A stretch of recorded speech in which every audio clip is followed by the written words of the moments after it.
लेकिन भाई फाइनली ये जो कमबैक वाला था ना, ये जो मैनचेस्टर यूनाइटेड को लेके हमेशा से क्वेश्चन मार्क खड़ा रहता था, फिर ये क्वेश्चन मार्क तो बार्सिलोना के साथ खड़ा रहता था और ये कंफर्म भी था कि एक ना एक तो अपना जो यूरोप में परफॉर्मेंस है उसको, वो जो खराब परफॉर्मेंस है उसको जारी रखेगा भाई, एक डेफिनेटली भाई उस स्ट्रीक को एंड करेगा एंड इट फॉर गुड। और this time it was Manchester United. भाई वो होता है ना WWE का एक चैंट, यू डिजर्व इट। इस टेन हैग के मैनचेस्टर यूनाइटेड को देख के अगर आपके अंदर वो फीलिंग नहीं आई ना, तो भाई आप रीबिल्ड को फील नहीं करते, आप रीबिल्ड का मजा भूल रहे हो। लेकिन पता है आज इस मैच के साथ ना बार्सिलोना के खेमे या कैंप की बात करें तो बहुत सारे सवाल हैं, काफी सारे सवाल डेफिनेटली जो जावी को घेरते हैं। जैसे कि भाई क्यों जब जावी की ये टीम इतनी ज्यादा हाइप्ड होती है, जब इतनी ज्यादा सही परफॉर्म करती है, इतने हाई लेवल परफॉर्म करती है, तो क्यों ये एक्चुअली में यूरोप में बॉटल करती है? और इसके सवाल का जवाब एक्चुअली पता है क्या है? काफी इंटरेस्टिंग है। वैसे एपिसोड में आगे जाने से पहले huge shout out to one football application. Do make sure कि आप इस एप्लीकेशन को जरूर इंस्टॉल करें, जहां पर आपको match reports, press conference, post match interviews, reports, statistics, highlights, every single thing, और साथ ही साथ ट्रांसफर रूमर्स भी एक सिंगल क्लिक पे। तो डू मेक श्योर कि आप वन फुटबॉल को इंस्टॉल करें, मेरे दिए गए link in the description and pinned comment से। सबसे पहले भाई अगर मैं ओवर द टू लेग की बात करूं ना, तो भाई बहुत ही क्लोज कॉल था भाई। चाहे मैं बात करूं बार्सिलोना की, चाहे मैं बात करूं मैनचेस्टर यूनाइटेड की, बहुत ही तगड़ा गेम था। और मैं इसको लाइव स्ट्रीम के दौरान भी यार कह रहा था कि जब इतना क्लोज इतना इलीट टैक्टिकल लेवल पे मैच होता है ना, तो गोल हाई स्कोरिंग नहीं होता। और 4-3 स्टिल मेरे लगता है हाई स्कोरिंग है, लेकिन ओवर द टू लेग तुम देखोगे तो यहां पर तुमको गोल्स पता चलेंगे कि काफी मुश्किल से आए हैं। इंडिविजुअल एरर की बात करें या फिर एक सर्टेन पॉइंट ऑफ टाइम पे आपका स्विच ऑफ हो जाना और सामने वाली टीम को कैपिटलाइज करना, दैट्स अ डिफरेंट थिंग। लेकिन over the two leg Manchester United और बार्सिलोना दोनों ने चीज कंप्लीटली प्रूव कर दी कि इनको आप खोल नहीं सकते। ये टीम खोखली नहीं है, ये team from top to bottom absolutely मस्त है। लेकिन अब यार बार्सिलोना हारी तो है, तो दिक्कत तो होगी। देखो अगर स्टार्ट करें यहां पर बार्सिलोना से, देखो 2-3 चीज जो मैं की पॉइंट्स यहां पर निकाल सकता हूं ना इस मैच से या फिर ओवरऑल। सबसे पहले तो भाई देखो ये है कि पेड्री गावी को आप रेप्लिकेट नहीं कर सकते।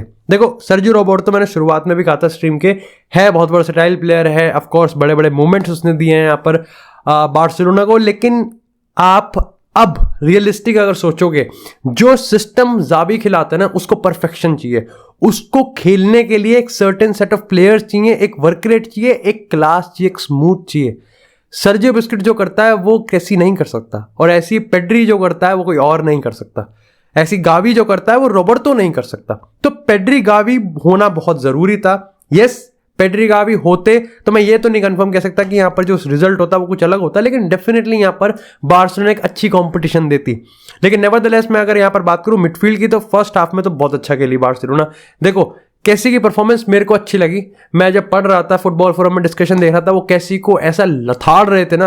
यस मेरे को लगता है कि सेकंड हाफ की परफॉर्मेंस में सबको लथाड़ना बनता है, लेकिन कैसी के जो थर्ड मैन रन्स थे वो अच्छे थे भाई।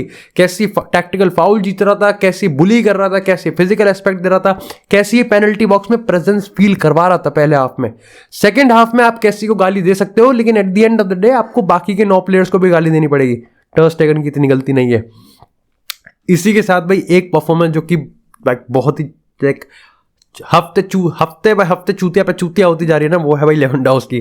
भाई लेवेंडोव्स्की की performance after world cup has been a point of concern. पता है मैं लालीगा के जब उसमें देखता ना, लालीगा जब देखते हैं तो डेफिनेटली कमेंटेटर जब भी कोई लेवेंडोव्स्की बकचोदी करता है तो कमेंटेटर सबसे पहले ये कहता है कि यार इसको जावी कुछ नहीं कह सकता out of respect, which is totally understandable. लेकिन लेवेंडोव्स्की को यूज करने के तरीके की मैं बात करूं और उसके ऊपर उसकी खुद की परफॉर्मेंस भी अपने आप में क्वेश्चनेबल है। पहली चीज तो मेरे को जो दिख रही है वो बहुत ज्यादा ड्रॉप डीप कर रहा है। ठीक है आप डॉट्स को कनेक्ट कर रहे हैं, आप पॉइंट ऑफ रेफरेंस है ना, आप हर अटैक के सीक्वेंस में अगर लेवेंडोव्स्की को पार्टिसिपेट करना है, ही कैन एब्सोल्युटली डू, और उसके पास वो कैपेबिलिटी भी है। लेकिन अगर लेवेंडोव्स्की जैसे बंदे को आप गोल से दूर रखोगे तो अटैक कौन करेगा? नहीं, when you don't have Ousmane Dembele, when you don't have a proper winger, तो कहीं ना कहीं अगर चांसेस क्रिएट करने हैं तो भैया आपको गोल के पास होना पड़ेगा। चांसेस भरी करने के लिए you have to be there. नहीं वो बॉल रिसीव कर पा रहा है, नहीं वो रन टाइम कर पा रहा है, नहीं वो वो कहते हैं ना लेवेंडोव्स्की के जो इलीट स्ट्राइकर होते हैं at the right place and at the right time, ये इसको भी टिक नहीं कर पा रहा है, which is a great concern. दूसरी चीज थी डायरेक्टनेस। देखो रफीनिया के डेड बॉल्स और उसका लेफ्ट लेग पे जो पासेस आते हैं उसको तोड़ नहीं सकते आप, लेकिन ये भी कंफर्म है कि रफीनिया डेम्बेले के लेवल पे है भी नहीं।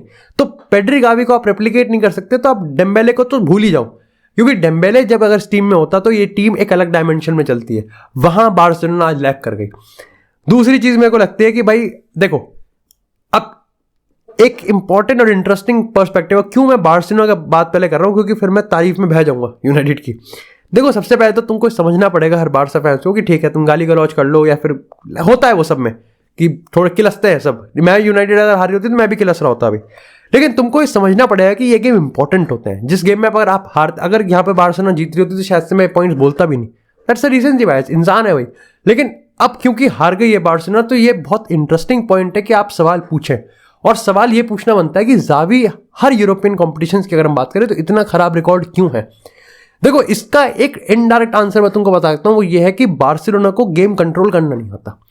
फर्स्ट हाफ में इतनी तगड़ी परफॉर्मेंस बार्सिलोना दी है कि मैं लिटरली फर्स्ट हाफ टाइम पे कह रहा था कि यूनाइटेड तो खत्म। मतलब यस, अराउओ को कोई कहता है कि अराउओ के पॉकेट में रैशफोर्ड मिलेगा आपको, जूल्स कोंडे, अराउओ, इट वाज गुड। लेकिन फिर अगर ये बात है ना, तो फिर रैशफोर्ड ने उसी पॉकेट में से निकल के इनका कच्चा फाड़ दिया। द पॉइंट इज कि सेकंड हाफ में आपकी जो परफॉर्मेंस थी वो आप कंट्रोल बिल्कुल ही खो गए। बार्सिलोना अंडर जावी इनको कंट्रोल आता है, बहुत एग्रेसिव आता है, बट देन अगर कंट्रोल हट जाता है तो ये अडेप्ट नहीं कर पाते कि वापस से कंट्रोल को रीगेन कैसे करें। इसका प्राइम एग्जांपल, क्योंकि देखो भाई ऑफ कोर्स बाकी सबका पता नहीं, लेकिन जो बार्सा फैंस है वो तो हर हफ्ते अपनी टीम को देखते हैं, सबसे ज्यादा वो ही जानते हैं अपनी टीम को, तो उनको पता होगा कि लालीगा की अगर हम बात करें तो लालीगा में भी वीक इन वीक आउट बार्सिलोना ने तमाम ऐसे ऐसे प्राइम एग्जांपल दिए जहां पर वो कंट्रोल को या तो खो देते हैं या फिर एक्चुअली में वापस से निकाल नहीं पाते हैं। ये खैर यूनाइटेड के लिए भी, लेकिन यूनाइटेड की बात बाद में। दूसरी चीज मेरे को लगता है कि आपके जो सब्स्टिट्यूशंस हैं वो नहीं है, कॉम्पैक्ट भी नहीं है भाई, क्योंकि आप यहां पर कॉम्पैक्ट नहीं हो, आप यहां पर अडेप्टिव नहीं हो। देखो जावी एक सर्टेन स्टाइल से खेलता है, सबको पता है, और जावी का जो स्टाइल है वो आपको प्रोडक्टिव है। ऐसे नहीं है कि वो लालीगा में यहाँ पर 100 पॉइंट्स के करीब जाने वाले हैं और रियल मैड्रिड से टॉप पर है और अच्छी अच्छी टीमों को उन्होंने हराया भी है। 18 गेम्स का अनबीटन रन करा है, इससे पहले यहाँ पर बायर्न म्यूनिख से वो हारे थे। लेकिन एक चीज ये भी है कि आपकी जो क्वालिटी आप फेस करते हो लालीगा में और आपने आज जो मैनचेस्टर यूनाइटेड या फिर आप टॉप यूरोपियन क्लब्स में करोगे, इसमें बहुत बड़ा डिफरेंस है। आप मैन टू मैन प्रेसिंग पे जाते हो जो कि बहुत एग्रेसिव होती है, लेकिन देन आपकी जो टेक्निकल क्वालिटी जो अपोजिशन के पास है वो बहुत तगड़ी है। आज मैं अगर बात करूं मैनचेस्टर यूनाइटेड की, तो जो पर्सनल परफॉर्मेंस आई है इन प्लेयर्स की, जो टेक्निकल लेवल पे इन्होंने बाईपास किया है प्रेस को, इसको कैसे अडेप्ट करोगे, जावी के पास सवाल नहीं है। लेकिन at the end of the day I think ये जो सवाल हैं, ये जो सारे क्वेश्चंस हैं, इसका आंसर मिलेगा, बिल्कुल मिलेगा। अगेन लाइक आई थिंक इसका मैंने एक इनडायरेक्ट आंसर देने की कोशिश की है, और मैंने अगर कोई मिस आउट कर दिया तो डू लेट मी नो। खैर मेरे को लगता है कि यहाँ पर अराउओ को भी अगर आपने इंजरी के कंसर्न तो ठीक है, लेकिन आपने अगर उसके अलावा अलोंसो को लेके आए हो तो क्यों ही, क्योंकि सेट पीस पे अलोंसो भी ठीक है, डेड बॉल पे भी ठीक है, सेट पीस तो वो अलग चीज हो गई। लेकिन अगर आप हेडर वेडर की बात करते हो तो यू नीड अराउओ, आपको चाहिए अराउओ, यू नीड अराउओ। साथ ही भाई मेरे को लगता है यहाँ पर कि भाई फरान अंसू फाटी लेस ऑफ कॉन्फिडेंस की बात करें या फिर फरान टॉर्स की बात करें तो वो यार उस गेम स्टेट में आता है, यहाँ पर वो ज़्यादा मदद नहीं कर सकता। यस सर्जी बुस्केट वो sublime, Frenkie de Jong was really good, लेकिन ऑफ कोर्स अब बात करते हैं मैनचेस्टर यूनाइटेड की। भाई they deserved it, really deserved it. मेरे को मैं बताऊँ पहले हाफ में इतना आउटक्लास हो गई थी मैनचेस्टर यूनाइटेड, बट देन मेरे को फीलिंग थी, मेरे को पता है कि यूनाइटेड किस तरीके से ऑपरेट कर रही है, मेरे को पता था कि Ten Hag need a chat, उसको चाहिए भाई, he needs to change the system of approach. उसको वो अप्रोच नहीं, अप्रोच ऑफ प्रेस, सॉरी वो इंग्लिश में आती नहीं ना इतनी। ही इमीडिएटली उसको पता चला कि हाँ भाई देखो आउटक्लास अपन हो गए हैं, काम कर नहीं रहा है, प्रेस चल नहीं रहा है, तो एक काम करना पड़ेगा, सिस्टम को थोड़ा घुमाना पड़ेगा। He immediately rectify his mistake, Antony को डाला राइट विंग पे, ठीक है। वेगहोस्ट का काम देखो, वेगहोस्ट वॉज पुअर, लेकिन वेगहोस्ट वॉज पुअर बिकॉज ये उसके टाइप का गेम नहीं था, तो वेगहोस्ट को निकालो, आप गेम स्टाइल चेंज कर दो, क्योंकि आप ओल्ड ट्रैफोर्ड अपने होम पे खेल रहे हो, नॉकआउट 45 मिनट बचे हैं आपको, अब नहीं करोगे तो आप कब करोगे। And this is the point कि आप प्रैग्मेटिक नहीं हो, आप एक्टिव हो। आपने ये नहीं करा कि ठीक है, देखो एक तरीका होता है कि एक मैनेजर्स, बहुत मैनेजर्स ऐसे होते हैं, जैसे एंसेलोटी भी इसी लाइन का है कि वो इमीडिएटली चेंज नहीं करता, वो 10-15 मिनट वेट करता है, उसके बाद चीजों को चेंज करता है। एरिक टेन हैग ने 45 मिनट में चेंज किया बिकॉज ही वॉज कॉन्फिडेंट कि ये तो पक्का चेंज करेगा, और करा भी। रैशफोर्ड को सेंटर में डालना, उधर से यहाँ पर जेडन सांचो को लेफ्ट पे डालना, ब्रूनो को बीच में डालना, और उसके बाद यहाँ पर अगर हम बात करें एंटनी को राइट विंग पर डालना, इसने ना ही सिर्फ एक डायमेंशन और एक वैरायटी दी बल्कि पेस दिया।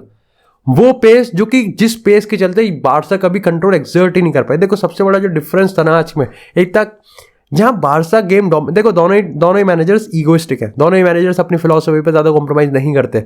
लेकिन मेरे को पता है कि टेन हैग अडेप्टिव है, टेन हैग के पास प्लान बी होता है, जावी के पास भी होता है, लेकिन जावी प्लान ए पे इतना ज्यादा कॉन्फिडेंट होता है कि अगर वो बैकफायर कर गया तो प्लान बी काम करे ना करे उसको भी नहीं पता। तो बार्सिलोना बहुत कुछ कर सकती थी, लेकिन तभी जब बॉल उनके पैरों में। वहीं अगर हम बात करें यहां पर इसकी मैनचेस्टर यूनाइटेड की, तो उनका साथ है कि गेम को तेज चलने दो, गेम रुकना नहीं चाहिए, गेम एंड टू एंड होना चाहिए, ट्रांजिशन होना चाहिए, तभी तोड़ेंगे। गेम की इंटेंसिटी गिरी तो फिर सर्जियो बुस्केट्स अपना काम कर सकता है, फिर ये बार्सिलोना के पास टेक्निकलिटी है कि ये तोड़ सकते हैं, और वो हमने देखा भी। चाहे हम बात करें बाल्डे की परफॉर्मेंस की बात करें, चाहे हम फ्रैंकी डियोंग, चाहे हम फ्रैंक केसी की बात करें, फाइनल थर्ड रन की हम बात करें, उधर से अगर हम ओवरलैप की बात करें तो ओवरऑल दैट वाज गुड। वहीं अगर मैं बात करूं डिफेंस की, तो भाई वरान का वो टैकल, भाई एमिलियानो मार्टिनेज की मेरे को याद आ गई। मतलब मेरे को अगर गोलकीपर हीरोइक्स की बात हो तो शायद से मार्टिनेज को मैं काफी देर में याद करूंगा, लेकिन भाई दैट वाज एब्सोल्युटली, भाई एमिलियानो मार्टिनेज ने, आप कितना ही अच्छा गेम खेल लो, that was the world cup final, आप कितना ही बेहतरीन गेम खेल लो, अगर वो गोल चले जाता तो अर्जेंटीना के सारे सपने चूर चूर हो जाते। But he maintain that dream, और वरान ने आज यही करा। आप कितना ही बेहतरीन गेम खेल लो, कितने ही आप टैक्टिकल मास्टर क्लास दे दो, अगर वो गोल चला जाता तो मे बी सिचुएशन कुछ और होती, मे बी थंबनेल और व्यूज के लिए टाइटल कुछ और डालना पड़ता, बट ही मेंटेन्ड इट। साथ ही भाई परफॉर्मेंस आई फ्रेड की, परफॉर्मेंस आई एंटनी की, परफॉर्मेंस आई कासिमिरो की।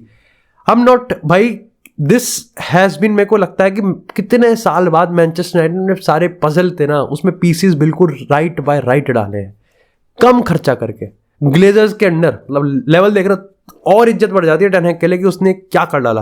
जो कासिमिरो की परफॉर्मेंस थी ना, जिस तरीके से डिसरप्ट किया गया, मेरे को पता था। देखो शुरुआत में ऐसा था, मैन टू मैन में था कि वेगोस्ट कर रहा था सर्जियो बुस्केट्स को, फ्रेड था फ्रैंकी डियोंग पे, कासिमिरो चढ़ा हुआ था यहाँ पर लेवेंडोव्स्की और उधर फ्रैंक केसी वगैरह पे, लेकिन overall the man to man pressing जो थी वो काफी सही थी। कुछ इंसिडेंट पे था, देखो United majority of the game में बहुत ही मतलब सेकंड बेस्ट टीम थी, बार्सिलोना चढ़ रखी थी, लेकिन देन अगेन जैसे मैंने कहा कि बार्सिलोना का जो कन्वर्जन रेट है वो बहुत पुअर है, और लेवेंडोव्स्की को इसके लिए ब्लेम लेना पड़ेगा।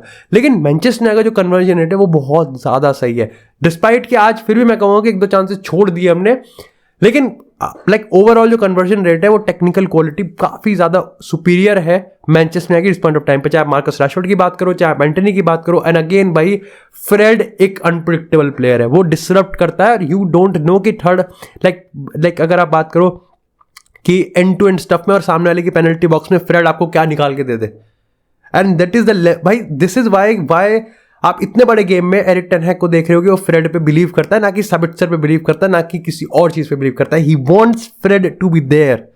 एरिक टेन हैग की ओवरऑल कॉम्पैक्टनेस की बात करो, Licha absolutely class, Luke Shaw सही था, बिसाका भी मेरे को सही लगा, लेकिन डालो ने भी फिर अच्छा काम करा।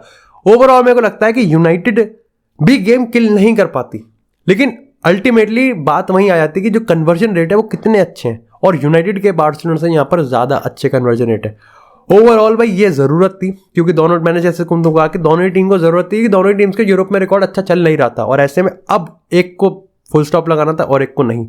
हमारा EFL का फाइनल है, and this victory over Barcelona भाई न्यूकासल में अलग ही चौड़ में जाएंगे।